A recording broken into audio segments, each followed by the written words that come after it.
Ustaad Bhagat Singh. First of all అందరికీ ఉగాది శుభాకాంక్షలండి.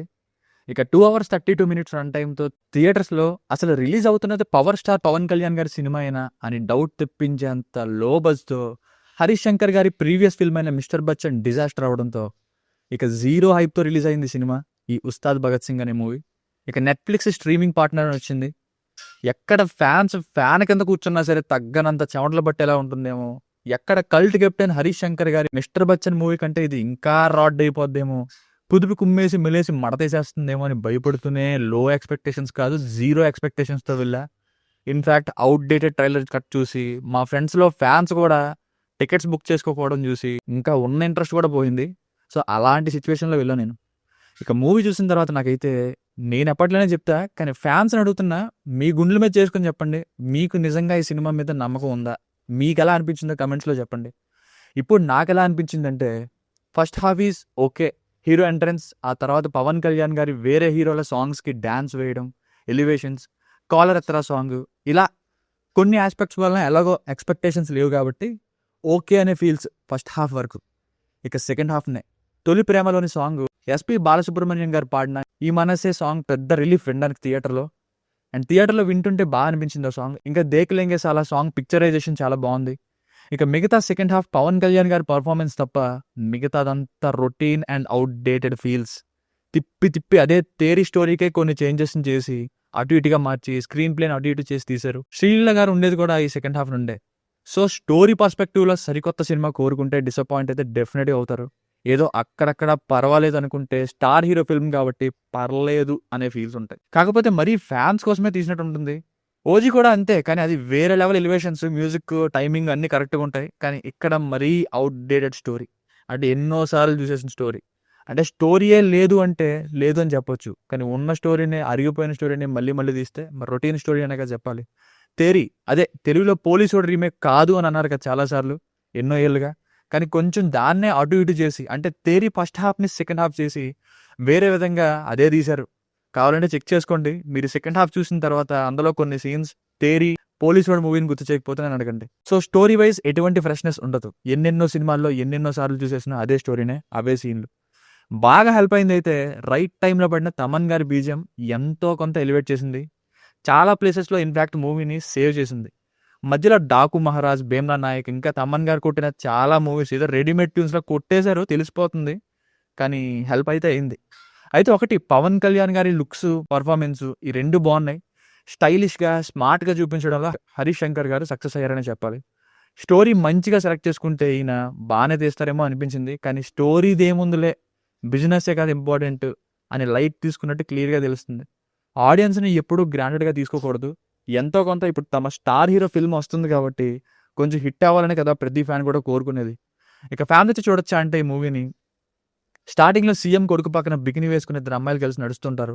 అది 1 minute ఉంటుంది ఆల్మోస్ట్. సో, అది తప్ప మిగతాదంతా చూడొచ్చు ఫ్యామిలీతో. ఇక కొత్తగా మన ఛానల్‌ని చూస్తున్న వారు కొంచెం సబ్స్క్రైబ్ చేసుకోండి గైస్. బేసిక్ స్టోరీ లైన్ ఏంటంటే, చిన్నప్పటి నుండి భగత్ సింగ్ గారిని ఇన్స్పైరింగ్‌గా తీసుకొని గురువు దగ్గర శిష్యుడిలా ఎదిగిన హీరో తనుండే ట్రైబల్ ఏరియాలో ప్రమాదం రావడంతో వచ్చి సేవ్ చేస్తారు. అసలు హీరో అక్కడ ఎందుకున్నారు? అసలు హీరో ఎవరు? ఇందులో రాశి ఖన్నా మరియు శ్రీలీల గారిల రోల్స్ ఏంటి? చివరికి ఏమైంది అన్నది story. Plus points. Surprisingly Pawan Kalyan గారి పర్ఫార్మెన్స్ బాగుంది. ముందుగా చెప్పినట్టు ఈ సినిమాలో ఎక్కువ స్క్రీన్ టైమ్ ఉంది. ఫస్ట్ ఒక 20 మినిట్స్ ఈయన ఉండరు. వన్స్ ఎంట్రీ ఇచ్చిన తర్వాత మొత్తం ఈయనే ఉంటారు. సో, లిమిటెడ్ కాల్ షీట్స్‌లా కాకుండా చాలా ఎక్కువ రోజులే షూట్‌కి స్పెండ్ చేసినట్టు తెలుస్తుంది. లుక్స్ కూడా చాలా బాగున్నాయి. స్టైలిష్‌గా చూపించారు ఈయన్ని. ఇక హీరోయిన్స్ రాశి ఖన్నా గారు ఇంకా ఫస్ట్ హాఫ్‌లోనే ఉంటారామె. 'ఎత్రా కాలర్' సాంగు, ఇంకా కొన్ని కామెడీ సీన్స్ ఈ ప్లేసెస్‌లో మాత్రమే ఈమె ఉంటారు. సో, పెద్దగా హైలైట్ ఏమి అవ్వరామె. ఇక సెకండ్ హాఫ్‌లో కనబడరు కూడా. ఇక మరొక హీరోయిన్ శ్రీలీల గారు సెకండ్ హాఫ్‌లో ఎంట్రీ ఇస్తారు. Radio jockey cum Pawan Kalyan గారి లవ్ ఇంట్రెస్ట్‌గా. ఓవర్ యాక్షన్ అయితే ఏం కనిపించలేదు ఈ మూవీలో ఈమెది ఉన్నంత సేపు కూడా. ఇంకా వింటేజ్ సాంగ్‌లోను చేశారు. కానీ కొంచెం పెయిర్‌లోనే ఏజ్ ఫ్యాక్టర్‌ని యాక్సెప్ట్ చేసి తీరాల్సిందే. ఇక సాంగ్స్ 3 కూడా సిట్యుయేషనల్‌గా బాగున్నాయి. 'ఎత్తరా కాలరు', 'నీ మనసే', 'దేఖ్ లెంగే సాలా' 3 చాలా బాగున్నాయి స్క్రీన్ మీద. రిచ్‌గా కూడా కనిపించాయి విజువల్‌గా. మెడ ముట్టుకుంటే తొడగొట్టినట్టే సాంగ్ లాస్ట్‌లో సినిమా అంతా అయిపోయిన తర్వాత పేర్లు వస్తాయి కదా, ఎండ్ క్రెడిట్స్, అప్పుడొచ్చింది. ఇక ఫస్ట్ హాఫ్‌లో పవన్ కళ్యాణ్ గారు చేసిన కామెడీ కొన్ని చోట్ల బాగుంది. హరీష్ శంకర్ గారి డైరెక్షన్ బాగుంది. కానీ కొత్త స్టోరీ ఏమైనా తీసుకుంటే బెటర్ అని నా ఒపీనియన్. సినిమాటోగ్రఫీ కూడా బాగుంది. స్టార్టింగ్ ఫారెస్ట్ లొకేషన్స్, సాంగ్స్ అన్నీ విజువల్‌గా బాగున్నాయి. ఇక మూవీకి పెద్ద సేవియర్ తమన్ అనే చెప్పాలి. ఎడాబెడా దడదడలు ఆడించేశారు ఏదో ఒకటి కొట్టేసి, కానీ నిజానికి హెల్ప్ అయింది. Minus points. స్టోరీ మహా రొటీన్ అండి. రొటీన్ అనే కంటే అవుట్‌డేటెడ్ అని చెప్పొచ్చు. సినిమా షూటింగ్ స్టార్ట్ అయింది మోర్ దాన్ 3 ఇయర్స్ ఎగో అనుకుంటా. If I am not wrong. అప్పుడు ఈ సినిమా వచ్చినా సరే అప్పుడు రొటీన్ అనే చెప్పాలి. అండ్ అప్పుడు టీజర్ కూడా రిలీజ్ చేశారు మీకు గుర్తుంటే. ఫస్ట్ హాఫ్‌లో కొంచెమైనా అరిచారు థియేటర్‌లో జనాలు. సెకండ్ హాఫ్ అదీ లేదు. ఇక క్లైమాక్స్‌కి వెళ్తున్న కొద్దీ రివెంజ్ డ్రామాలా మారిపోయింది. ఎన్ని సార్లు చూడాలి ఇదే రొటీన్ స్టోరీ అని ఫీల్స్. తమిళ్ నుండి పార్థిబన్ గారిని తీసుకొచ్చారు విలన్‌గా. పోనీ విలనిజం ఏమైనా పీక్స్‌లో ఉందా అంటే అబ్బే అది లేదు. మొత్తం వన్ సైడే ఉంది ఇక్కడ కూడా. అసలు ఇద్దరు హీరోయిన్స్‌ని పెట్టాలనే ఈ స్ట్రాటజీ ఏంటో నాకు ఇప్పటికీ అర్థం కావట్లేదు. వాళ్ళని పెట్టారు అంటే వాళ్ళకి సీన్స్ వేయాలి, సాంగ్స్ వేయాలి, లేదా మళ్ళీ వాళ్ళ రోల్స్‌కి స్క్రీన్ టైమ్ తగ్గిపోతే జడ్జ్ చేసే థింగ్స్ చాలా ఉంటాయి. పోనీ ఒక హీరోయిన్ వచ్చిన తర్వాత ఇంకో హీరోయిన్‌కి స్టోరీతో కంటిన్యూషన్ ఉంటుందా అంటే ఫస్ట్ హాఫ్‌లో ఉండే హీరోయిన్ సెకండ్ హాఫ్‌లో ఉండదు. సెకండ్ హాఫ్‌లో ఉండే హీరోయిన్ ఫస్ట్ హాఫ్‌లో కనిపించదు. ఈ సినిమాలో ఇదే జరిగింది. ఇక సినిమాలో లాజిక్స్ మరియు సినిమాటిక్ లిబర్టీస్ చాలా హెవీగా ఇగ్నోర్ చేశారు. ఇంకా ప్రతి సీన్‌ని లాజికల్‌గా చూస్తే అసలు సినిమానే చూడలేం. స్టార్టింగ్‌లో ఏనుగు సౌండ్ అంత క్లియర్‌గా వస్తుంటే పక్క నుండి నడుచుకొని వెళ్తుంటే వినపడి చూసినట్టు చూపిస్తారు. ఏనుగు సౌండ్ ఎంత దూరం నుండి వినిపిస్తదండి? అందరూ ఆయమ్మ, ఆయమ్మ అంటారు. హీరో మాత్రం థాంక్ యూ అమ్మా అంటాడు. ఎమోషనల్ డ్యామేజ్ లాగా. కెమెరాని అలా తిప్పి, ఇలా తిప్పి 180 డిగ్రీస్ అలా తిప్పేస్తూ ఉంటారు ఫస్ట్ 20 మినిట్స్‌లో. సీఎంని సింపుల్‌గా కాల్చేస్తారు. ఏదో సీఎం అటాక్ అనుకుంటున్నారో, రాండమ్ పీపుల్ అటాక్ అంటున్నారో. పేరులోనే సీఎం అంటే అదేంటంటే చదలమర్రి నల్లనాగప్పంట. అంటే అందులో చదలమర్రిలో సీఎం ఉంది కదా అది. మళ్ళీ 'గబ్బర్ సింగ్' రిఫరెన్స్‌లు, ఆ పసివాడు మీకు తెలుసు అంటూ అదే ఫాంట్‌లో స్క్రీన్ మీద. చీరలాగా గ్యాప్‌లో హీరో వచ్చేస్తాడు. కట్ట అంటే కట్టేసా అంటారు. అవి జోకులు. హరీష్ శంకర్ గారు మళ్ళీ అదే ఫార్మాట్ ఫాలో అవుతున్నారు. ఏదో ఒక childhood flash back, hero entrance fight, వెంటనే హీరోయిన్‌ని, విలన్‌ని దింపడం, ఇద్దరిని ప్యారలల్‌గా నడపడం, ఇంటర్వల్‌కి హీరో విలన్ మీట్ అయినట్టు, ఒకవైపు హీరోయిన్‌తో రొమాన్స్ ట్రాకు, మరోవైపు విలన్ అతని పని అతను చేసుకుంటూ ఉంటాడు. సెకండ్ హాఫ్‌లో ఫ్లాష్ బ్యాకు అదే ఫార్మాట్. సెకండ్ హాఫ్ అయితే హీరో విలన్ వలన ఏదో కోల్పోవడం, అతని మీద తిరిగి రివెంజ్ తీర్చుకోవడం, సినిమా కథం. అదే ఇంత. సో, ఫైనల్‌గా మూవీకి వర్డిక్ట్ ఏంటంటే, one thing I can say for sure is it's better than 'Harihara Veeramallu'. అంటే తీసింది రొటీన్ అయినా గానీ, తెలిసిపోతుంది. నెక్స్ట్ ఏం జరిగిపోతుందో కనిపెట్టేయొచ్చు. లేదంటే కొన్నిసార్లు ఇంకేముంది అనే ఫీల్ కూడా రావచ్చు ఈ సినిమా చూస్తున్నంత సేపు. కానీ మరీ తల పట్టుకొని బాదుకునేంతగా లేదు.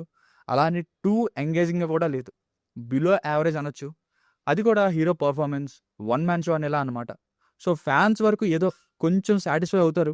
మిగతా వాళ్ళు ఇక కొత్త స్టోరీని, రిఫ్రెషింగ్ ఎలిమెంట్స్ కావాలి అనుకుంటే, ఎన్నో ఏళ్ల క్రితం రావాల్సిన సినిమా ఇప్పుడొచ్చింది అనేలా ఉంది. నేను ఏం కావాలని చెప్పట్లేదు. 'ఓజీ' మూవీకి ఒకసారి మన ఛానెల్‌లో రివ్యూ ఓపెన్ చేసి చూడండి. నాకు ఆ మూవీకి స్టోరీ లేకపోయినా ఎలివేషన్స్ మీదనే రన్ అయింది. చాలా వరకు మూవీ ఎంగేజ్ చేసిందని చెప్పా. అలానే రివ్యూ ఇచ్చాను. అలాంటిది ఈ 'ఉస్తాద్ భగత్ సింగ్' వచ్చేసరికి నేనేం మారిపోను కదా! సినిమా ఎలా ఉంటే అలానే కదా చెప్పాలి. దీనికి కావాలని నీట్‌గా చేస్తే నాకేమొస్తది చెప్పండి. సో, ఈ 'ఉస్తాద్ భగత్ సింగ్' మూవీకి వర్డిక్ట్ వచ్చేసి ఇట్స్ ఓన్లీ ఫర్ ఫ్యాన్స్.